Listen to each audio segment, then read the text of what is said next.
الحمد لله الأكرم الذي خلق الإنسان وكرم وعلمه من البيان ما لم يعلم فسبحان الذي لا يحصى امتنانه باللسان ولا بالقلم ونشهد أن لا إله إلا الله وحده لا شريك له ولا جد له ولا ند له ولا مثل له ولا شبيه له ولا نزير له ولا وزير له ونشهد أن سيدنا وسندنا وحبيبنا وطبيب قلوبنا ومولانا محمدا عبده ورسوله الذي أرسل الله تعالى بالحق بشيرا ونذيرا وداعيا إلى الله بإذنه وسراجا منيرا فقد قال الله تعالى في كلامه المجيد والفرقان الحميد অন্তর উজাড় করা ভালোবাসা দিয়ে আমার সাথে সাথে সকলেই পড়েন আউযু বিল্লাহি মিনাশ শাইতানির রাজীম বিসমিল্লাহির রাহমানির রহিম ইয়া আইয়ুহাল্লাযীনা আমানু ইযা نودي للصلاة من يوم الجمعة فاسعوا إلى ذكر الله وذروا البيع ذلكم خير لكم إن كنتم تعلمون وعن أبي هريرة رضي الله تعالى عنه أن رسول الله صلى الله عليه وسلم كان يقول الصلاة الخمس والجمعة إلى الجمعة ورمضان إلى رمضان مكفرات ما بينهن إذا اجتنب الكبائر رواه مسلم وقال الله تعالى في شان حبيبه ومحبوبه ومعشوقه مخبرا وآمرا إن الله وملائكته يصلون على النبي يا أيها الذين آمنوا صلوا عليه وسلموا تسليما اللهم صل على محمد وعلى آل محمد كما صليت على إبراهيم وعلى آل إبراهيم إنك حميد مجيد اللهم بارك على محمد وعلى آل محمد كما باركت على إبراهيم وعلى آل إبراهيم إنك حميد مجيد درود পড়া আমাদের দরকার আছে না নাই দরুদ পড়লে লাভ হয় না লস হয় নবীজি বলেছেন মান সাল্লা আলাইহি সালাতান ওয়াহিদাতান সাল্লাল্লাহু আলাইহি আশরান যেই ব্যক্তি আমার উপর পড়বে দরুদ একবার আল্লাহ তাআলা তার উপরে করবে দয়া 10 বার জোরে বলেন সুবহানাল্লাহ এমন একটা দিন আজকে হজ্জুল মাসাকিন বলা হয়েছে জুমার দিন কেউ যদি 80 বার দরুদ পড়ে আল্লাহ রাব্বুল আলামিন তার আমলনামায় 80 বছরের সওয়াব তার আমলনামায় লিপিবদ্ধ করে দিবেন বলেন সুবহানাল্লাহ সকলে দরুদ পড়ি আল্লাহুম্মা সাল্লি আলা মুহাম্মাদ ওয়া আলা আলি মুহাম্মাদ কামা সাল্লাইতা আলা ইব্রাহিম ওয়া আলা আলি ইব্রাহিম ইন্নাকা হামিদুম মাজিদ আল্লাহুম্মা বারিক আলা মুহাম্মাদ ওয়া আলা আলি মুহাম্মাদ কামা বারাকতা আলা ইব্রাহিম ওয়া আলা আলি إبراهيم إنك حميد مجيد अब सुल्तान मदीना محبة وهي السكينة نور سے معمر سینہ مشک سے بہتر فسینہ بلغ العلم بکماله کشف الدجى بجماله حسنت جميع خصاله صلوا علیہ وآلہ محبت ذکر کری لا الہ الا اللہ لا الہ الا اللہ اللہ اللہ کیا مبارک نام ہے اللہ اللہ عاشقوں کا کام ہے اللہ اللہ ایچی شیرین استونام شیر شکر می کند جانم تمام لا الہ الا اللہ لا الہ الا اللہ لا الہ الا اللہ محمد رسول اللہ সাল্লাল্লাহু আলাইহি ওয়াসাল্লাম। আলহামদুলিল্লাহ। উপস্থিত ঐতিহ্যবাহী বাইতুন নূর জামে মসজিদ কমিটির সম্মানিত সদস্যবৃন্দ, আমার চোখের মনি মাতার তাজ হযরত উলামা ইকরাম হুফাজ ইকরাম, দূর দূরান্ত থেকে এলাকা থেকে আগত দিনদার ইমানদার মুত্তাকি ফরজগার ভাইয়েরা, সম্মানিত মুরব্বিয়ান ইকরাম মুরব্বিয়ান আওয়াম, কলিজার টুকরা সম্মানিত যুবক ভাইয়েরা, সম্মানিত আসাতিজা ইকরাম, পর্দার অন্তর আড়ালের মুহতারামা মা ও বোনেরা, আমরা আল্লাহ সুবহানাহু ওয়া তাআলার দরবারে অসংখ্য অগণিত শুকরিয়া জ্ঞাপন করছি যে আল্লাহ রাব্বুল আলামিন আমাদেরকে রহম করলেন, করম করলেন, দয়া করলেন, অনুগ্রহ করলেন, ভালোবাসলেন, ভালোবেসে হায়াতকে বৃদ্ধি করে জুমার রহমানের সাড়া দিয়ে আমাদেরকে জুমার ফরজ নামাজের পূর্বে কোরআন এবং হাদিসের আলোকে আমাদেরকে তত্ত্বতাত্ত্বিক কিছু আলোচনা শোনার জন্যে তৌফিক আনায়াত করলেন। মাহবুদের দরবার এলাহিতে আবেগে উচ্ছ্বাসে আমরা সন্তুষ্ট চিত্তে সকলেই শুকুর আদায়ার্থে বলছি আলহামদুলিল্লাহ। সম্মানিত হাজিরিন, আমি আপনাদের খেদমতে পবিত্র কুরআন মাজিদ থেকে অসংখ্য সূরার মধ্যে সূরা জুমার 9 নম্বর আয়াত তিলাওয়াত করেছি। নবী করিম সাল্লাল্লাহু আলাইহি ওয়াসাল্লামের পাক জবান, পবিত্র জবানের তার নিগৃহ হাদিস থেকে, মুসলিম শরীফ থেকে আমি হাদিস তিলাওয়াত করেছি। আল্লাহ রাব্বুল আলামিন যদি আমাদেরকে ইহসান করেন, দয়া করেন, ইনশাআল্লাহ আমি আপনাদের খেদমতে আলোকপাত করতে পারবো। আল্লাহ সুবহানাহু ওয়া তাআলা আমাদের সকলকে ধৈর্যের সহিত আমলের নিয়তে শোনার তৌফিক দান করেন। আমরা সকলে বলি আমিন। সম্মানিত হাজিরিন, আজকে হজ্জুল মাসাকিন এই দিনকে বলা হয়েছে। হাদিস শরীফের ভিতরে আছে এই দিনকে ঈদের দিনও বলা হয়েছে। এই জুমার দিনের গুরুত্ব, তাৎপর্য, ফজিলত অনেকে জানি না, অনেকে জানলে আমল করি না। এটা অত্যন্ত আফসোস, দুঃখ এবং পরিতাপের বিষয়। অনেকেই মনে করে এখন যে বাড়িতে বসে থাকবো, মাত্র গোসল করব, এরপরে তারপরে জুমার নামাজে আসবো, খতিব সাহেব যখন খুতবা শেষ করবে তারপর আস্তে আস্তে করে যাব। এবং অনেকের আবার টার্গেট থাকে কোন সময় সালাম দেয়, তারপরে জুতো আসতে নিয়ে এরকমভাবে মানুষকে কষ্ট দিয়া মসজিদের থেকে বের হয়ে যাব। এরকম কিছু মুসল্লি আছে না নাই? বলেন আছে না নাই? আলহামদুলিল্লাহ। তো আমাদেরকে খেয়াল করতে হবে সম্মানিত ভাইয়েরা আমার, এই যে জুমার দিনটা অন্য কোনো উম্মতদেরকে দেওয়া হয় নাই, এর ফজিলত বরকত কত আমাদেরকে জানতে হবে। জেনে বুঝে অনুধাবন করে আমরা আমল করতে পারবো। আল্লাহ তাআলা সূরাতুল জুমার ভিতরে 9 নম্বর আয়াতে বলছেন, ইয়া আইয়ুহাল্লাযীনা আমানু ইযা নুদিয়া লিস-সালাতি মিন ইয়াউমিল জুমআতি ফাসআউ ইলা যিকরিল্লাহি ওয়া দারুল বাই' যালিকুম খায়রুল লাকুম ইন কুনতুম তা'লামুন। জোরে বলি আল্লাহু আকবার। আল্লাহ তাআলা বলছেন, মুমিনেরা শোনো, যারা এনেছো ঈমান, জুমার নামাজের পরে আযান চলে যাও আল্লাহকে করিতে স্মরণ, বেচা কিনা সব বন্ধ করিয়া তখন তোমাদের জন্য এটা উত্তম, ইহা বুঝিতে পারিতে যদি তোমরা তাহা। জোরে বলেন সুবহানাল্লাহ। কত দাম! বেচা কিনা সব বন্ধ করে জুমার আহ্বানে সাড়া দিয়ে যাওয়ার জন্য বলছেন কে? জুমার নামাজটাকে জুমা কেন বলা হয়?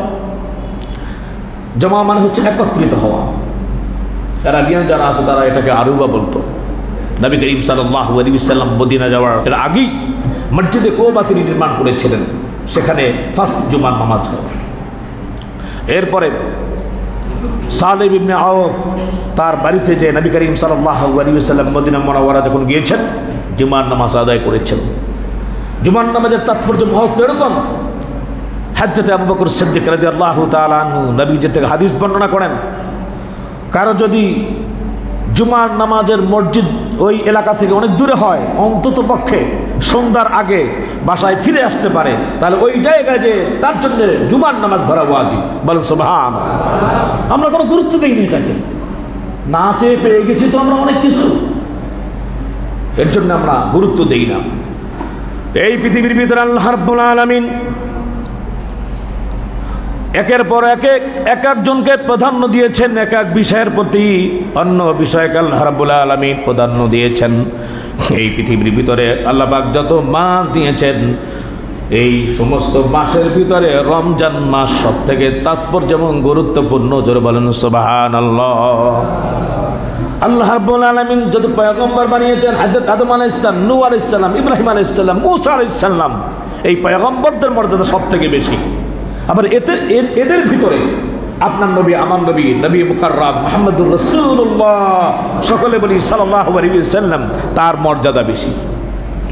সমস্ত ফেরেশতা আল্লাহ তাআলা বানিয়েছেন, কোটি কোটি কোটি কোটি আল্লাহ তাআলা ফেরেশতা বানিয়েছেন।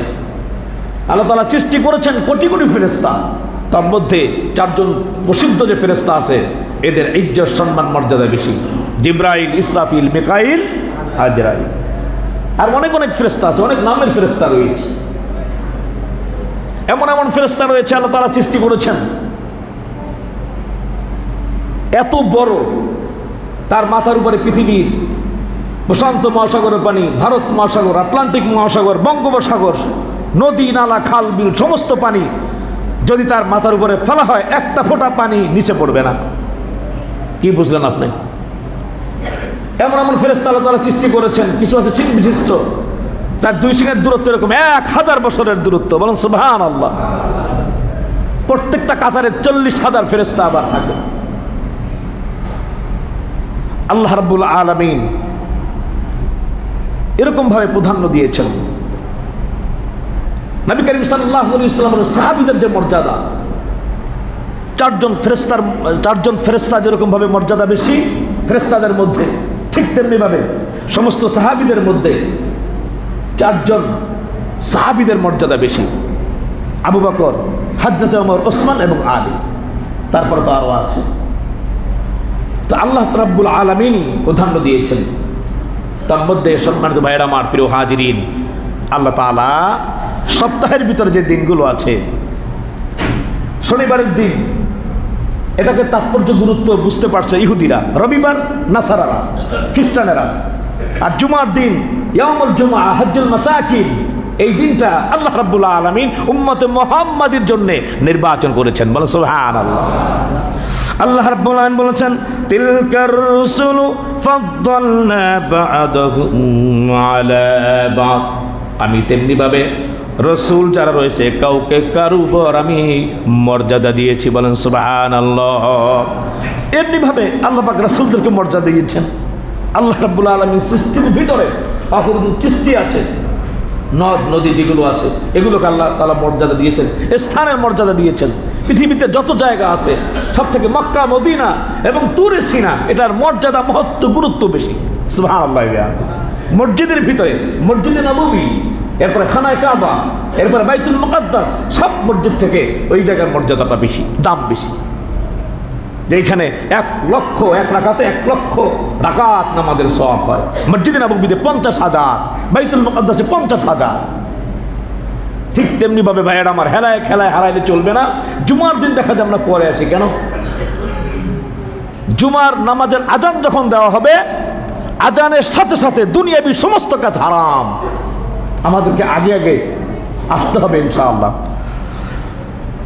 আল্লাহ রাব্বুল আলামিন কালামে মাজিদে বলেছেন, জুমার গুরুত্ব বুঝাতে যে সূরা বুরুজের 1 থেকে 3 নম্বর আয়াতে আল্লাহ তাআলা বলছেন, যারা পারেন নামাজ সাথে সাথে পড়েন, ওয়াস-সাবাইদাতিল বুরুজ ওয়াল ইয়াউমিল মাউউদ ওয়া শাহিদিন ওয়া মাশহুদ। জোরে বলি আল্লাহু আকবার।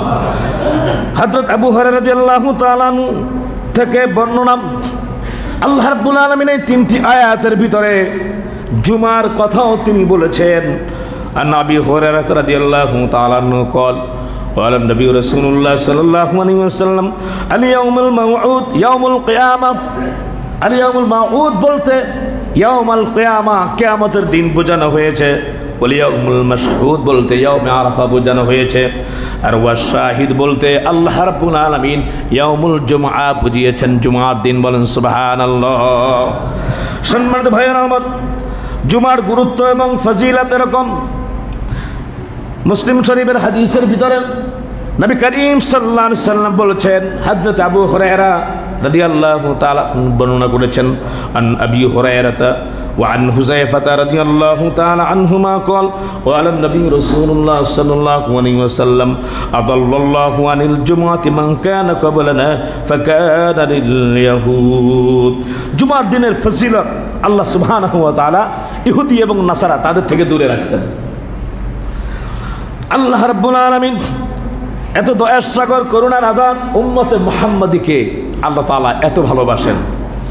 নবীজি বলেছেন, ফাকানা লিল ইয়াহুদ ইয়াউমাস সাবতি ওয়া কানা লিন নাসারা ইয়াউমুল আহাদ। ইহুদিদের জন্য তারা শনিবারের তাৎপর্য বুঝেছে এবং রবিবারের তাৎপর্য বুঝেছে যারা নাসারা। ফাজা আল্লাহু বিনা ফাহাদাল্লাহু লিয়াউমিল জুমআ।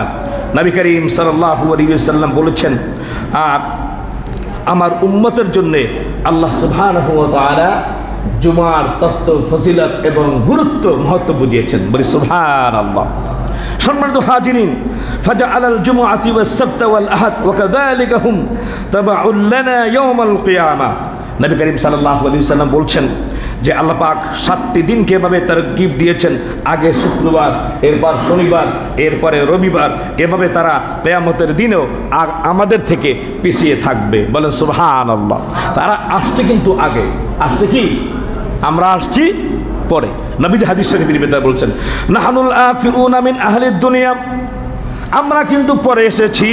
ওয়াল আউয়ালুনা ইয়াউমাল কিয়ামা, আমরা কিন্তু কিয়ামতের দিনে অগ্রগামী থাকবো। বলে সুবহানাল্লাহ। আল মাকদিউ লাহুম ক্বাবলাল খালাইক, সবার আগে আমাদের ফয়সালা হয়ে যাবে। বলি সুবহানাল্লাহ। ঠিক তেমনি ভাবে সম্মানিত হাজিরিন, নবী করিম সাল্লাল্লাহু আলাইহি ওয়াসাল্লাম তিনি জান্নাতের দরজা খোলার আগে, ঢোকার আগে অন্য সমস্ত পয়গম্বরদের জন্য ঢোকা হারাম। ঠিক তেমনি ভাবে উম্মতে মুহাম্মদের উম্মতগুলি জান্নাতে যাওয়ার আগে অন্য সমস্ত উম্মতের জন্য জান্নাতে যাওয়াও হারাম। বলেন সুবহানাল্লাহ। আর সওয়াবে আমরা অগ্রগামী থাকতে পারি না। আমরা জানবো, শুনবো ইনশাআল্লাহ। সকলের দৃষ্টি আকর্ষণ করছি, মনোযোগ আকর্ষণ করছি, জুমার নামাজ পড়লে ফায়দা কি আমরা জানবো ইনশাআল্লাহ। সম্মানিত হাজিরিন, জুমার দিনকে কেন এত মর্যাদা দেওয়া হয়েছে?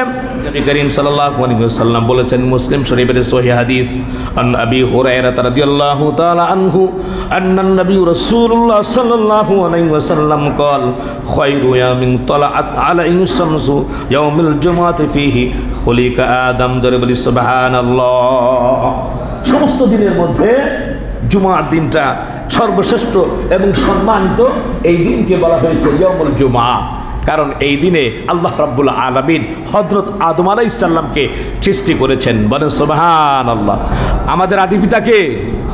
বলেন কে? আমাদের জাতির পিতা কে? আরো জোরে বলেন কে? মুসলিম মিল্লাতের জাতির পিতা হযরতে আদি পিতা আদম আলাইহিস সালাম। আমরা আদমের সন্তান। আল্লাহ তাআলা বলেছেন যে খুলিকা আদম, এই জুমার দিনে আল্লাহ রাব্বুল আলামিন আদম আলাইহিস সালামকে সৃষ্টি করেছেন। ওয়া ফিহি উদখিলাল জান্নাহ, আল্লাহ রাব্বুল আলামিন তার অবয়ব পূর্ণতা দিয়ে এই দিনে, জুমার দিনে আল্লাহ রাব্বুল আলামিন হযরত আদমকে জান্নাতে প্রবেশ করেছেন। বলেন সুবহানাল্লাহ। এই দিনে জান্নাতে প্রবেশ করেছেন। ওয়া উখরিজা মিনহা, এবং এই দিনেই আল্লাহ রাব্বুল আলামিন জুমার দিনের তাৎপর্য গুরুত্ব কেন? এই দিনে আল্লাহ রাব্বুল আলামিন আদম আলাইহিস সালাম এবং হাওয়া আলাইহিস সালামকে পৃথিবীতে এই দিনেই আল্লাহ রাব্বুল আলামিন নামিয়ে দিয়েছেন। ওয়ালা তাকুমুস সাআতু ইলা ফিল জুমআহ, ইয়াউমিল জুমআহ, এবং কিয়ামত হবে, কিয়ামত যখন সংঘটিত হবে ওই দিনটা হচ্ছে জুমার দিন। চলো বলি সুবহানাল্লাহ। জুমার দিন খুবই গুরুত্ব ভাই, এর জন্য আমরা খেয়াল করবো ইনশাআল্লাহ।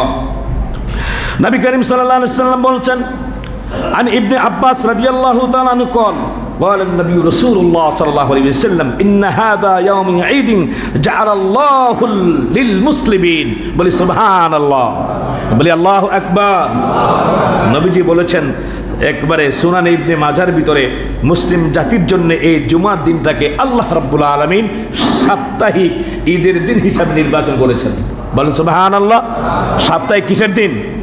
তবে খেয়াল করতে হবে, আবার বেদাতি যারা আছে, বেদাতের সাথে যাদের সম্পর্ক, তারা তো অনেক ঈদ বানায়। আরে ভাই, আসল ঈদ হচ্ছে আমাদের দুইটা, একটা হচ্ছে ঈদুল আজহা, ঈদুল ফিতর। এটা মনে করতে হবে। এই শুক্রবারের দিনটাকে সাপ্তাহিক ঈদের দিন নবী করিম সাল্লাল্লাহু আলাইহি ওয়াসাল্লাম হাদিসের মধ্যে বলেছেন। খেয়াল করতে হবে ভাই, যে ব্যক্তি এই দিনে মসজিদে আসবে, ফামান জাআ ইলাল জুমআহ ফালইয়াগতাসিল, সে যেন গোসল করে, পরিষ্কার পরিচ্ছন্নভাবে গোসল করে।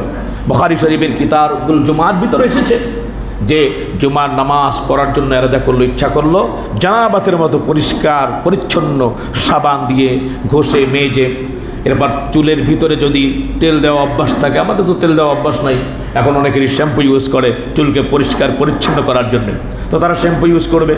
এরপরে দাঁত ভালো করে পরিষ্কার করবে, ব্রাশ করলো, এরপরে আপনার প্রয়োজনে ছাই দিয়ে মেজে পরিষ্কার পরিচ্ছন্নভাবে, এবং পোশাকটাও পরিষ্কার হতে হবে। হাদিসের ভিতরে এসছে। আমরা কিন্তু অনেকেই দেখি ভাই, জামার পোশাক, অফিসিয়াল পোশাক খুব সুন্দর, সেন্টেন লাগায় টাগায় আরামে যাই, এরপরে যেই টুপি দিয়ে নামাজ পড়ি, এই টুপিটা এত ময়লার ময়লা, কালো হয়ে যায়। কেউ বা এরকম ভাবে, নাউজুবিল্লাহ মিন যালিক, প্যান্টের পিছনে টুপিটা এরকম ভাবে রাখি। আস্তাগফিরুল্লাহ, আস্তাগফিরুল্লাহ। তুমি তোমার ধর্মীয় নিদর্শনকে অবজ্ঞা করছো, বিদ্রুপ করছো, তোমার পাছার নিচে টুপিটা রাখছো, আর জায়গা হইল না। এর জন্যে পরিষ্কার পরিচ্ছন্ন থাকতে হবে আমাদের। মুমিন কখনো অপবিত্র থাকতে পারবে না। নবীজি বলেছেন পবিত্রতা অর্ধ ঈমান, যেন মুসলমান। নবীজি বলেছেন আত-তুহরু শাতরুল ঈমান। বলেন সুবহানাল্লাহ। মুসলমান পরিষ্কার থাকবে, পরিচ্ছন্ন থাকবে, পবিত্রতা অর্জন করবে সে। আমাদের অনেককেই দেখা যায় যেরকম ভাবে কিছু কিছু মানুষের বদ অভ্যাস আছে, সিগারেট খাওয়ার সময় পায় না, বিড়ি খাওয়ার সময় পায় না, লেগুনায় দেখবেন, গাড়িতে দেখবেন দাঁড়িয়ে আছে, 2-3 টান মারতেছে পাইকারি ধরে, টানটা মেরে ফালাইয়াই বাস উঠলো, পাশে যে বসলো তার অবস্থা যে কি হয়, দুর্গন্ধে সে মানে ঠিক মতো বসতে পারতেছে না পাশে, তার কষ্ট হচ্ছে। আপনি একজন মুমিনকে, একজন মানুষকে আপনি কষ্ট দিলেন। রাস্তাঘাটে চলাফেরা করছেন, আপনি ঘষে মেজে নিজে পরিষ্কার পরিচ্ছন্ন করছেন না নিজের বগলকে। আপনি যখন এরকমভাবে দাঁড়ান, এরকম হাত দিয়ে দাঁড়ানো অবস্থায়, তখন এই দুর্গন্ধ অন্য মানুষের ভোগ করতে হয়। আপনি রাস্তায় যে সিগারেট খাচ্ছেন, এদিকে এদিকে বাতাস হচ্ছে, উল্টা বাতাস, পিছনে যারা আছে দুর্গন্ধ তাদের সহ্য করতে হচ্ছে। আপনার পোশাকের ভিতরে দুর্গন্ধ, পরিচ্ছন্নতা নাই কেন? আল্লাহ নবী বলেছেন পরিষ্কার এবং পরিচ্ছন্ন থাকার কথা, এটি ঈমানের অঙ্গ। আল্লাহ তাআলা তৌফিক দান করেন, আমরা বলি আমিন। ফামান জাইলা জুমআত ফালিয়াগতাসিল, সেজন্য গোসল করে। ওয়া ইন কানা তিবুন ফালিয়ামাসসা মিনহু ওয়া আলাইকুম বিসওয়াক, গোসলের মাধ্যমে পবিত্রতা অর্জন করবে, আর যদি সম্ভব হয় সুগন্ধি ব্যবহার করবে। জোরে বলেন সুবহানাল্লাহ। আতর আমরা আতর বেশি বেশি করে ইউজ করব। খেয়াল করবে এরকমভাবে, বাইরের থেকে তো অন্য অন্য দেশ থেকে অনেক কিছু আসে, শুকুরের চর্বি মিশানো, এরকমভাবে হালাল পণ্য না, কিছু না। পবিত্রতা আমাদেরকে খেয়াল করতে হবে যে আতর যেগুলো আছে এগুলো ভালো ভালো সুগন্ধময় পাওয়া যাবে মনে হয় ইনশাআল্লাহ। জুমার পরে আপনারা পাবেন, কিনে নেবেন ইনশাআল্লাহ। যখন আসবেন আতর ইউজ করবেন, সুগন্ধি ব্যবহার করবেন। এই সুগন্ধি ব্যবহার করা সুন্নত। যারা এইসব কাজগুলি করলো এবং জুমার দিন যেখানে আসতো সেখানেই বসবে, ব্যাপারটা বুঝতে পারতেছেন? এই অথরিটি এরকম না যে আপনি যায় নামাজ রাখা জায়গা নিয়ে দখল করবেন। মসজিদের অথরিটি হচ্ছে যেখানে আসবেন সেখানে আদবের সহিত বসে যাবেন। আল্লাহ নবীর কোনো সাহাবীর এরকম ছিল না। তো এই কাজগুলি যে করবেন, ফায়দা কি? এক জুমা থেকে অন্য জুমা পর্যন্ত আপনার যে মাঝখানে মধ্যবর্তী সময় অতিবাহিত করলেন, আল্লাহ আপনার গুনাহ মাফ করে দিবেন। বলেন সুবহান। আল্লাহ বোঝার তৌফিক দান করেন। সম্মানিত ভাইয়েরা আমার, প্রিয় হাজিরিন, জুমার দিন আর একটা চমকপূর্ণ আমল, ঘুমাবেন না, সেদিন দোয়া কবুল হয়। কি হয়? দোয়া কবুল হয়। নবী করিম সাল্লাল্লাহু আলাইহি ওয়াসাল্লাম বলেছেন, মুসলিম শরীফের হাদিস, হযরত আবু হুরায়রা রাদিয়াল্লাহু তাআলা আনহু বর্ণনা করেছেন, আন আবি হুরায়রা রাদিয়াল্লাহু তাআলা আনহু নবী রাসূলুল্লাহ সাল্লাল্লাহু আলাইহি ওয়াসাল্লাম আন্নাহু ক্বালা ইন্না ফিল জুমআতি লিসাতান লা ইউওয়াফিকুহা মুসলিমুন ইয়াসআলুল্লাহা ফিহা খায়রান ইল্লা আ'তাহু ইয়্যাহু। বলেন সুবহানাল্লাহ। নিশ্চয়ই জুমার দিনে এমন একটি সময় আছে, সে সময় যদি মানুষ আল্লাহর কাছে যদি কল্যাণ চায়, আল্লাহ রাব্বুল আলামিন তার দোয়াকে কবুল করবেন আর মঞ্জুর করবেন। বলেন সুবহানাল্লাহ। আমরা জানতে চাই কি চাই না? আরো যারা বলেন জানতে চাই কি চাই না? সেই সময়টা কখন আমাদের জানা দরকার। হাদিসের ভিতরে দুইটা সময়ের কথা এসছে। সম্মানিত হাজিরিন, عن أبي بردة بن أبي موسى الأشعري رضي الله تعالى عنه قال قال لي عبد الله بن عمر رضي الله عنهما أسمعت أباك يحدث أن رسول الله صلى الله عليه وسلم في شأن ساعة الجمعة قال قلت نعم سمعت। بل سبحان الله। একদিন হযরত আব্দুল্লাহ ইবনে ওমর রাদিয়াল্লাহু তাআলা আনহু হযরত আবু বুরদা রাদিয়াল্লাহু তাআলা আনহুকে বললেন, আবু বুরদা, তোমার বাবা আবু মুসা আশআরি রাদিয়াল্লাহু তাআলা আনহু আল্লাহর রাসূলের কাছ থেকে জুমার দিনের গুরুত্বপূর্ণ মুহূর্ত সম্পর্কে একটি হাদিস বর্ণনা করেছিলেন। তো তুমি কি সেটি শুনেছো? সে বলল, কুলতু নাআম সামিআতুহু, আমি শুনেছি। ইয়াকুলু, তখন তাকে বলা হলো, ইবনে উমর রাদিয়াল্লাহু তাআলা আনহু বললেন, সামিআতু রাসূলুল্লাহ সাল্লাল্লাহু আলাইহি ওয়াসাল্লাম ইয়াকুলু, যে সেই জায়গাটা, সেই সময়টা, মানে সেই সময়টা কখন, কোন সময়? ইয়াকুলু হিয়া মা বাইনা আইয়াজলিসাল ইমামু ইলা আন তুকদাস সালাহ। হযরত ইবনে উমর রাদিয়াল্লাহু তাআলা আনহু বললেন, তাহলে বলো তো সেই সময়টা কখন? তিনি বললেন, এই সময়টি হলো জুমার দিন খতিব সাহেব যখন খুতবার জন্য যখন উঠবেন, মিম্বরে ওঠার পরে নামাজ সালাত শেষ হওয়া পর্যন্ত আল্লাহর কাছে চাইতে থাকবে, আল্লাহ রাব্বুল আলামিন কল্যাণকর সমস্ত বিষয় কবুল আর মঞ্জুর করবেন। বলেন সুবহানাল্লাহ। তাহলে কি খতিব সাহেব উঠল, ওঠার পর থেকেই আপনার দোয়া আল্লাহর কাছে, তো শুধু দোয়ার ভিতরে লিপ্ত না, কি বয়ান করছে সেগুলো শুনবো আর মনে মনে দোয়া করতে থাকবো, আল্লাহ রাব্বুল আলামিন মঞ্জুর করবেন ইনশাআল্লাহ। আরেকটি বিষয় রয়েছে, হযরত জাবির ইবনে আব্দুল্লাহ রাদিয়াল্লাহু তাআলা আনহু বর্ণনা করেছেন, নাসাই শরীফের হাদিস, আন জাবির বিন আব্দুল্লাহ রাদিয়াল্লাহু তাআলা আনহু আন্না রাসূলুল্লাহ সাল্লাল্লাহু আলাইহি ওয়াসাল্লাম قال يوم الجمعة فالتمسوها آخر ساعة بعد العصر। জোরে বলি সুবহানাল্লাহ। আরেকটি সময় হচ্ছে জুমার দিন আসরের পরে সূর্য ডোবার আগ পর্যন্ত আল্লাহর দরবারে দোয়া মঞ্জুর হয়। বলি সুবহানাল্লাহ। তাহলে এই দুইটা সময় আমরা ইনশাআল্লাহ দোয়া করব, আল্লাহ তাআলা আমাদেরকে তৌফিক দান করেন। জুমার দিনের গুরুত্ব ফজিলত আমরা বারাকা বোঝার চেষ্টা করব ভাইজান।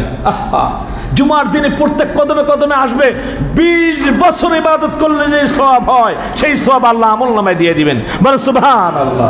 জুমার দিন জুমার নামাজ পড়বেন তো এরকম ভাবে একটা হজের সওয়াব পেয়ে যাবেন। বলেন সুবহানাল্লাহ। আর কেউ জুমাকে অবজ্ঞা করলো, জুমার নামাজ আদায় করলো না, 3টা জুমা যে এরকম ভাবে আদায় না করে মুনাফিকের খাতায় তার নাম চলে যায়। জোরে বলেন নাউজুবিল্লাহ।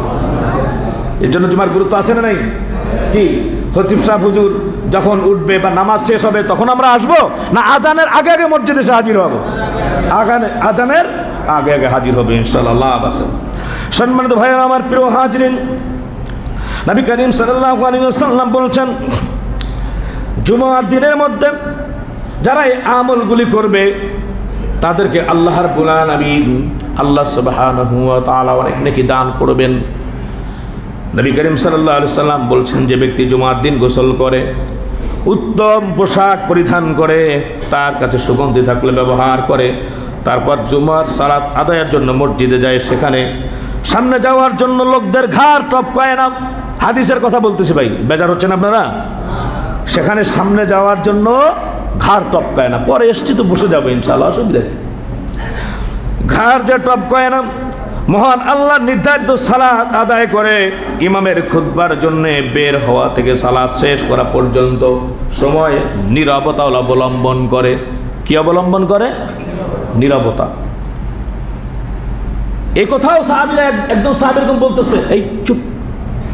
আল্লাহ নবী নতুন করে একটি কথা বলছিলেন, তো তারা মনে করছিলেন কোনো কিছু নাযিল হয়েছে, যে তুমি চুপ থাকো, ইশারা দিয়ে এটাও বলা যাবে না, এটাও যদি বলে তাহলে তার নামাজের ক্ষতি হবে। খুবই গুরুত্বপূর্ণ একটা বিষয় ভাই। আর সেখানে নীরবতা অবলম্বন করার জন্য বলা হচ্ছে। চিৎকার করবেন, আপনার আমল নামা জিরো হয়ে যাবে, জিরো হয়ে যাবে। নবীজি বলেছেন, ইমামের খুতবার জন্য বের হওয়া থেকে সালাত শেষ করা পর্যন্ত সময় সে নীরবতা অবলম্বন করবে, তাহলে এক জুমা থেকে অন্য জুমা মধ্যবর্তী যাবতীয় যত গুনাহ হয় গুনাহের কাফফারা হয়ে যায়। বলেন সুবহানাল্লাহ।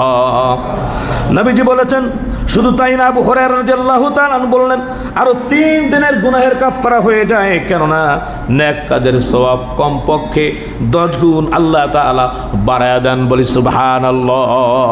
তাহলে আমরা শিখলাম যে জুমার দিন কিভাবে আসবো। আগে জানাবাতের মতো পরিষ্কার পরিচ্ছন্ন হব, গোসল করব, সাবান দিয়ে ভালো করে ঘষে মেজে, এরপরে এই পোশাকটাকে পরিষ্কার পরিচ্ছন্ন সুন্দর করব, আয়রন দিয়ে ভালো করে। টুপিটাও দেখবো ময়লা হয়েছে কিনা। এরপরে সুগন্ধি ব্যবহার করব, ব্যবহার করে করে আলহামদুলিল্লাহ একেবারে ঈদের দিন যেরকমভাবে আনন্দ উৎফুল্ল অবস্থায় মসজিদে আসি, এভাবে আমরা মসজিদে আসবো ইনশাআল্লাহ। সম্মানিত ভাইয়েরা, আমার প্রিয় হাজরিন, মসজিদে জুমার নামাজ পড়লে ফায়দা কি? অনেক লাভ ভাইয়েরা আমার। সময় যেহেতু স্বল্প, অল্পের ভিতরে আমি শেষ করব। সম্মানিত ভাইয়েরা আমার, আল্লাহ রাব্বুল আলামিন জাবালে কফ নামক একটি পাহাড় সৃষ্টি করেছেন, বানিয়েছেন। তার পিছনের জায়গাগুলি সব রূপার মতো, রৌপ্য দিয়ে আল্লাহ তাআলা ময়দান বানিয়েছেন। এই ময়দানটা এত বড়, এই সারা পৃথিবীর 7 পৃথিবী পর্যন্ত যত জায়গা হবে আল্লাহ পাক সেই ময়দানটা এত বিস্তার করে বানিয়েছেন, বিস্তীর্ণ করেছেন। বলেন সুবহানাল্লাহ। সেই জায়গায় লক্ষ লক্ষ কোটি কোটি ফেরেশতা থাকে। সেই ফেরেশতাদের হাতে 120 মাইল লম্বা এরকম একটা করে পতাকা থাকে, আর পতাকার ভিতরে লেখা লা ইলাহা ইল্লাল্লাহু মুহাম্মাদুর রাসূলুল্লাহ। তারা জুমার রাত্রে একত্রিত হইয়া আল্লাহর কাছে দোয়া করে, আল্লাহ, জুমার নামাজ পড়ে আল্লাহ যারা মেহেরবানি করে দয়া করে আল্লাহ তুমি তাদেরকে মাফ করে দাও। এই উম্মতের প্রশান্তির জন্যে, তাদের বিপদ মুক্তের জন্যে লক্ষ লক্ষ কোটি কোটি ফেরেশতারা দোয়া করে, যারা জুমার নামাজ সঠিকভাবে সুন্দরভাবে যারা আদায় করে। ধরে বলেন সুবহানাল্লাহ। শুধু তাই না, আল্লাহ রাব্বুল আলামিন এই যে বাইতুল মামুর দেখা যায়, কাবা ঘরের সোজাসুজি উপরে, সপ্ত আসমানের উপরে বাইতুল মামুর। আমাদের যেরকম কাবা আছে, আমরা হজ করার জন্য যাই। সম্মানিত হাজিরিন, যাদের টাকা আছে, পয়সা আছে, আল্লাহ তাআলা যাদের নসিব ভালো করেছে, একাধিকবার তারা হজে যায়। ঠিক কিনা জোরে বলেন? একাধিকবার তারা যায়, উমরায় যায়, হজ করে। আছে না 10 বার, 30 বার, 40 বার এরকমও হয়েছে সারা জীবনে। প্রত্যেক বছর বছর তারা হজ করতে যায়, যাদের কপাল ভালো। ঠিক বাইতুল মামুর ওই উপরে ফেরেশতাদের একটা কাবা আছে। ফেরেশতারা তওয়াফ করে একদিন 70,000। ওই ফেরেশতা আর জীবনে আসতে পারে না। ওই বাইতুল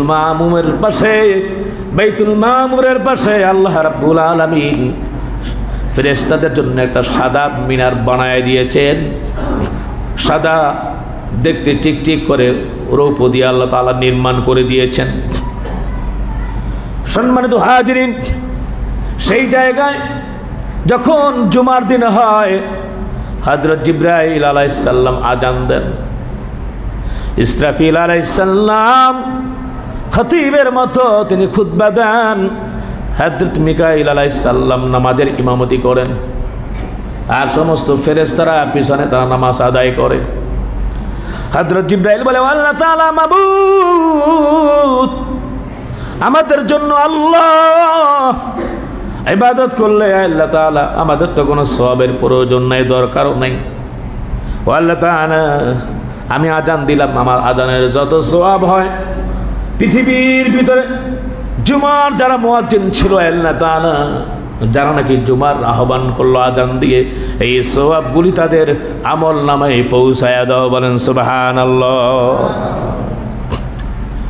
এরপরে ভাইয়েরা আমার, হযরত ইসরাফিল যখন তো খিতাবতের দায়িত্ব পালন করে, খুতবা প্রদান করে, আল্লাহর কাছে বলতে থাকেন, আল্লাহ তাআলা আমাদের সওয়াবের দরকার নাই গো মাবুদ, যেই উম্মতে মুহাম্মাদীকে জুমার নামাজ দিয়া সম্মানিত করেছে গো আল্লাহ, যেই সব খতিবরা দুনিয়ার জমিনে আছে খুতবা প্রদান করে গো আল্লাহ, আমার এই খুতবার সওয়াব গুলি আল্লাহ তাদের আমল নামায় পৌঁছায়া দাও, বলেন সুবহানাল্লাহ। হযরত মিকাইল বলেন, ও আল্লাহ, আমাদের তো কোনো সওয়াবের দরকার নাই, আমাদের তো কোনো গুনাহও নাই, সওয়াবও নাই, ক্ষুধা লাগলে তো আমাদের খিদাও লাগে না, আল্লাহ তাআলা আমাদের কোনো খাবারেরও তো প্রয়োজন নাই। এই মাবুদ, এই পৃথিবীর ভিতরে যত ইমাম আল্লাহ তাআলা আজকে জুমার ইমামতি করবে গো আল্লাহ তাআলা, আমাদের সওয়াবগুলি তাদের আমল নামায় পৌঁছায়া দাও, জোরে জোরে বলেন সুবহানাল্লাহ।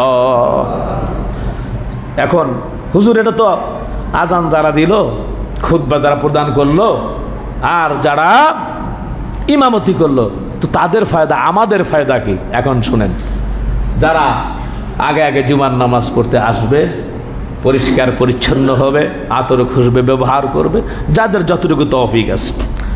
এখন সমস্ত ফেরেশতারা আল্লাহর কাছে বলে, ও আল্লাহ, কোটি কোটি ফেরেশতা তুমি বানাইছো আল্লাহ তাআলা, আজকে জুমা আবার যেই সব মুসল্লিরা মসজিদে যায় আল্লাহ তাআলা জুমার নামাজ আদায় করবে, ও আল্লাহ আমাদের সমস্ত ফেরেশতাদের সব ওই সব মুসল্লিদের আমল নামায় দিয়ে দাও, জোরে জোরে বলেন না সুবহানাল্লাহ, আরো জোরে বলেন না সুবহানাল্লাহ। তো সম্মানিত ভাইয়েরা আমার, আমাদের তাহলে জুমার নামাজে আগে আসতে হবে নাকি পরে আসবো আমরা? আরো জোরে বলেন, আগে না পরে? আগে আসতে হবে। সম্মানিত হাজিরিন, জুমার নামাজের ভিতরে আগে আসলে ফায়দা কি, আগে আসলে লাভ কি? নবী করিম সাল্লাল্লাহু আলাইহি ওয়াসাল্লাম বলেছেন, হযরত আবু হুরায়রা রাদিয়াল্লাহু তাআলা আনহু বর্ণনা করেছেন, আন আবি হুরায়রা রাদিয়াল্লাহু তাআলা আনহু আন্না রাসূলুল্লাহ সাল্লাল্লাহু আলাইহি ওয়াসাল্লাম قال من اغتسل يوم الجمعة غسل الجنابة ثم راح فكأنما قرب بدنة ومن راح في الساعة الثانية فكأنما قرب بقرة ومن راح في الساعة الثالثة فكأنما قرب كبشا أقرأنا ومن راح في الساعة الرابعة فكأنما قرب دجاجة জোরে জোরে বলেন না সুবহানাল্লাহ। যে নাকি শুরুতে সকলের আগে মসজিদে আসবে, আল্লাহ রাব্বুল আলামিন তার আমল নামায় একটা উট কোরবানি করার সব আমল নামায় দিয়ে দিবেন, বলেন সুবহানাল্লাহ। এরপরে যে যাবে, হাদিসে দুই রকম আছে, একটা আছে গরু সিং বিশিষ্ট, একটা মহিষের সওয়াব সদকা দিলে যে সওয়াব হয় আল্লাহ তাআলা সেই সওয়াব আমল নামায় দিয়ে দিবেন। এরপরে যে আসবে একটা দুম্বা, একটা ছাগল সদকা করার সওয়াব আমল নামায় দিবেন। এরপরে যে আসবে একটা মোরগ সদকা করার সওয়াব আমল নামায় দিয়ে দিবেন। فكأنما قرب دجاجة ومن راح في الساعة الخامس فكأنما قرب بيضا। এরপরে যে আসবে একটা মুরগির ডিম সদকা করার সওয়াব দেওয়া হবে। فإذا خرج الإمام حضرت الملائكة يستمعون الذكر। এরপর তাদের খাতাগুলি বন্ধ করে দেয়, বন্ধ করে দিয়ে আপনারা যারা আজকে বাইতুন নূর মসজিদে আসছেন, একতলা, দুই তলা, তিন তলা, চতুর্থ তলা, পঞ্চম তলা আমরা দেখি না, অনেক ফেরেশতারা তো এখানে আসছে, ফেরেশতারা ইমাম সাহেবের খুতবা শোনার জন্যে তারপরে মুসল্লিদের সাথে তারা বসে যায়। বলেন সুবহানাল্লাহ। সম্মানিত ভাইয়ের আমার, প্রিয় হাজিরিন, নবী করিম সাল্লাল্লাহু আলাইহি ওয়াসাল্লাম বলেছেন, যেই দিন দুইটা আমল বেশি বেশি করার জন্য বলা হচ্ছে, একটা হচ্ছে সূরা কাহাফ তেলাওয়াত করার জন্য বলা হচ্ছে। আজকে তো আমরা অনেকে এটা তেলাওয়াত করতে পারি না, কোরআন শরীফ তেলাওয়াত করতে পারি না। সূরা কাহাফ তেলাওয়াতের জন্য বলা হয়েছে। আর একটা বলা হয়েছে বেশি বেশি করে দুরূদ পাঠ করার জন্য। আর একটা বলা হয়েছে বেশি বেশি করে আল্লাহ সুবহানাহু ওয়া তাআলার কাছে জুমার দিনে দোয়া করো, আল্লাহর দোয়া মঞ্জুর করবেন। অভাবী আছো, আল্লাহর কাছে বলো। একটা ঘটনা চমকপূর্ণ একটা ঘটনা মনে পড়ল। হযরত মালিক ইবনে দিনার রাহমাতুল্লাহ আলাইহি সমসাময়িক ওই সময় একটা ঘটনা। দুই ভাই, একজনের ছিল 73 বছর আর একজনের 35 বছর। তো এই দুই ভাইয়ের জন্মের ভিতরে অনেক গ্যাপ সময়। তো বড় ভাই আগুনের পূজা করত, ছোট ভাইকে এরকম ভাবে পূজার মধ্যে লিপ্ত করছে। বড় ভাই যেভাবে বলছে ছোট ভাই সেভাবে শুনছে। দীর্ঘ একটা সময় অতিবাহিত হওয়ার পরে ছোট ভাই বড় ভাইকে বলল, আমরা তো আগুনের পূজা করলাম, তো দেখি একটু আগুনের পূজা করলাম, আগুন আমাদেরকে ক্ষমা করে কিনা, আমাকে মাফ করে কিনা, আগুনের ভিতরে হাত দিয়ে দেখি। তো বড় ভাই কইছে যে তুমি আগে হাত দাও দেখি। হাত দেওয়ার লগে লগে আগুন এমন অবস্থা হয়েছে, আগুন আর তাকে মাফ করে নাই। কারণ আগুন কথা শুনে কার? আগুন সৃষ্টি কার? আগুন একটা মাখলুক। সাথে সাথে হাত পুড়ে গেছে। ছোট ভাইয়ের মিজাজ খুব গরম হয়ে গেল। এত বছর ধরে পূজা করি, আগুনের ভিতর হাত দিলাম, হাত পুড়ে গেল না। বড় ভাইকে বললো, আপনি তো দেখলেন অবস্থা, চলেন মালিক ইবনে দিনারের কাছে যাই। মালিক ইবনে দিনারের কাছে গেল। তো মালিক ইবনে দিনার বললেন যে আগুন একটা মাখলুক, আগুনের পূজা কেন করবা? আল্লাহ তোমাদেরকে বানাইছে, আল্লাহ পাকের ইবাদত করবা, মুসলমান হয়ে যাও। ছোট ভাই কথাটা খুব তার ভালো অন্তরের ভিতরে গেঁথে গেল। বড় ভাই আর শুনলো না। তুমি তোমার কাজে যাও, আমি যেরকমভাবে পূজা করে আসছি আমি সেরকমভাবে পূজাই করব। ছোট ভাই মালিক ইবনে দিনারের কাছে যে তার কথাগুলি শুনে সপরিবারে মুসলমান হয়ে গেল। নিজের স্ত্রী এবং সন্তান মুসলমান হওয়ার পরে উপস্থিত লোকেরা তাকবীর ধ্বনি দিল, খুশি হয়ে গেল। মালিক ইবনে দিনার বলল, তুমি তো ওই সমাজ থেকে চলে আসছো, এখানে তুমি থাকো, তোমাদের খাবার এবং থাকার ব্যবস্থা করি। কিন্তু ওই ছোট ভাইটা বলতেছে, মালিক ইবনে দিনার, এতদিন আমরা পূজা করেছি আগুনের পূজা, এখন আল্লাহ পাকের ইবাদত করতেছি, রিজিকের মালিককে। মালিক ইবনে দিনার বলতেছে, আল্লাহ, আল্লাহ যদি রিজিকের মালিক হয় আল্লাহ তাহলে আমাদেরকে খাওয়াবেন। এই কথা বলে শহর ছেড়ে লোকালয়ে গিয়েছে, একটা জায়গা পেয়েছে বিরান বাড়ি, সেখানে তারা আশ্রয় নিয়েছে। বুধবার ছিল, বারটা ছিল বুধবার। ক্ষুধার্ত দূর দূরান্ত থেকে আসছে, সন্তান সহ সেই জায়গায় তারা বসবাস করতেছে। স্ত্রী বলতেছে, যান বাইরে একটু যান, কিছু কাঠ টাট কেটে, ঘাস টাস কেটে, বা কারো এরকমভাবে কারো বাড়ির ভিতরে একটু আপনি কর্ম করে, চাকরি করে আপনি কিছু দিনার দিরহাম দিয়ে কিছু বাজার করে নিয়ে আসেন, আমরা না খাইলেও সন্তানদেরকে তো খাওয়াইতে হবে বলে যাচ্ছি। সকাল থেকে বিকাল পর্যন্ত আল্লাহর বান্দা ঘুরলো, কোনো কাজ নাই। মাগরিবের পরে মসজিদের ভিতরে ঢুকে আল্লাহর কাছে বলে, ও আল্লাহ তাআলা, মাবুদ গো, ও আল্লাহ তাআলা, তুমি রিজিকের মালিক, তুমি না মাইরো না আমাদেরকে। ও আল্লাহ তাআলা, নিজের এলাকা থেকে চলে আসছি গো মাবুদ, হিজরত করলাম, মুসলমান হয়েছে, আল্লাহ তাআলা তুমি আমাদেরকে রিজিকের ব্যবস্থা করো। রাতের বেলায় এসার পরে যখন বাড়িতে গেল, কি অবস্থা, সারাদিন তো না খাওয়া, বাচ্চাগুলি কান্না করতেছে, জঙ্গল থেকে লতা পাতা এনে খাওয়াইছে, আর সহ্য করতে পারি না। বলতেছে, আজকে তো গেলাম, মালিকে আজকে পরিশ্রমিক দেয় নাই, মনে হয় আগামীকাল দিবে, বৃহস্পতিবার। বৃহস্পতিবার সারাদিন কাজ করলো, কোনো কাজ পায় না। মাঝখানে নামাজগুলো যে মসজিদ আদায় করলো, মাগরিবের পরে যাইয়া মাওলার দরে বাবার চোখের পানি ছেড়ে কান্না করতেস। 2 দিন না খাওয়া, শরীর নাড়াচাড়া করতে পারতেছে না। পরের দিন শুক্রবার, ইয়াউমুল জুমাত যে কত মর্যাদা ভাই আমার, মর্যাদা বুঝাইতে যাইয়া গণনানি আমি এখানে আনলাম। এইবার জুমার নামাজ আদায় করার পরে আল্লাহর কাছে চোখের পানি ছেড়ে কান্না করে, আল্লাহ বাচ্চাগুলার দিকে তাকাইতে পারি না গো আল্লাহ, আমাদের এই অবস্থা। যে এলাকা থেকে আসলাম আল্লাহ তাআলা, আগের ধর্ম বাদ দিয়ে মুসলমান হইলাম, মানুষগুলি বিদ্রুপ করবে, কটাক্ষ করবে আর ঠাট্টা করবে গো আল্লাহ। এই বাবু ঠাট্টা করবে, কটাক্ষ করবে, আল্লাহ তুমি খাবারের ব্যবস্থা করো।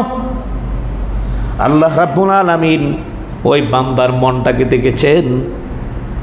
এইদিকে সে জুমার নামাজ আদায় করার জন্য আসছে, আর ওইদিকে দোয়া মঞ্জুর হয়ে গেছে। আল্লাহ তাআলা একজন সুন্দর যুবক আকারের ফেরেশতা পাঠিয়ে দিয়েছে।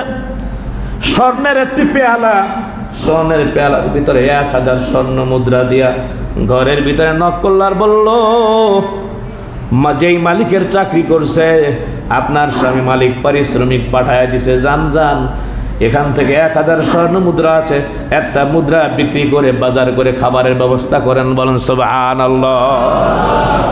স্ত্রী খুশি, দৌড়ে গেছে। 2-3 দিন না খাওয়া, সন্তানগুলাও না খাওয়া।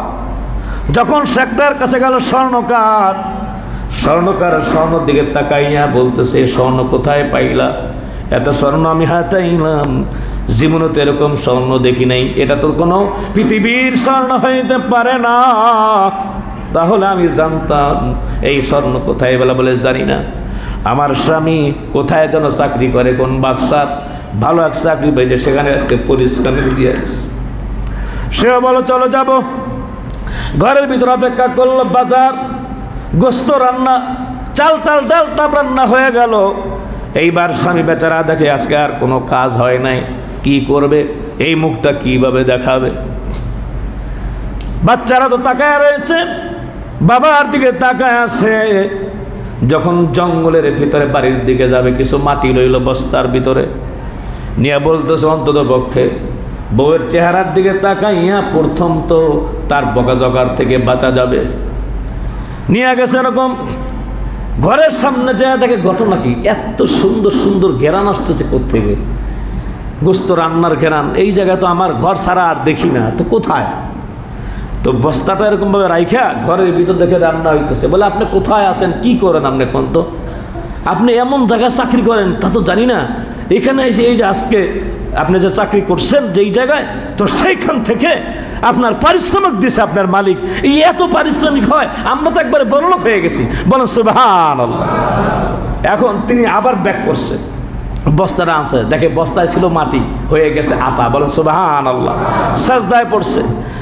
এইবার আল্লাহর বান্দা বলতেছে, বিবি আমি দুনিয়ার কোনো মালিকের চাকরি করি নাই, আমি চাকরি করছি, আমি তো আমার এই পৃথিবীর আসমান জমিনের মালিক আল্লাহর। আমি আল্লাহর ইবাদত করছিলাম, 2 দিন পর্যন্ত কোনো কাজ পাই নাই, 3 দিন পর্যন্ত কোনো কাজ নাই। এই যে বস্তার ভিতরে ছিল মাটি, আল্লাহ পাক আটা বানায় দিছে। ওই যে শেখরা সে অমুসলিম ছিল, তাদের কথা শুই না, সাথে সাথে ঈমান আইনা মুসলমান হয়ে গেল। জোরে বলেন সুবহানাল্লাহ। তা জুমার দিন কবুল হয়, দোয়া কবুল হয় কি হয় না? আর জোরে বলেন কবুল হয় কি হয় না? তা জুমার দিন মসজিদে পরে আসবেন না আগে আসবেন? আর জোরে বলেন আগে না পরে? আল্লাহ আমল করার তৌফিক দান করেন। এখন থেকে অভ্যাস পাল্টান। আগে তাহিয়াতুল ওযু 2 রাকাত পড়বেন, দুখুলুল মসজিদ করবেন, তারপরে 4 রাকাত সালাত পড়বেন, পরে বাদাল জমা 4 রাকাত সালাত পড়বেন, এরপর নফল পড়বেন, এরপর আস্তে আস্তে আস্তে তাসবিহ তাহলিল পড়ে তারপর মসজিদের দিকে যাবেন। আল্লাহ তাআলা আমাদের সকলকে জেনে অনুধাবন করে আমল করার তৌফিক দান করেন। জুমার মাহাত্ম্য, ফজিলত এবং বারাকা বুঝে জুমার নামাজের ব্যাপারে যাতে করে আমরা আলহামদুলিল্লাহ পরিপূর্ণভাবে হক আদায় করতে পারি, জুমার নামাজ সঠিকভাবে আদায় করতে পারি, আল্লাহ তাআলা তৌফিক দান করেন। আমরা বলি আমিন।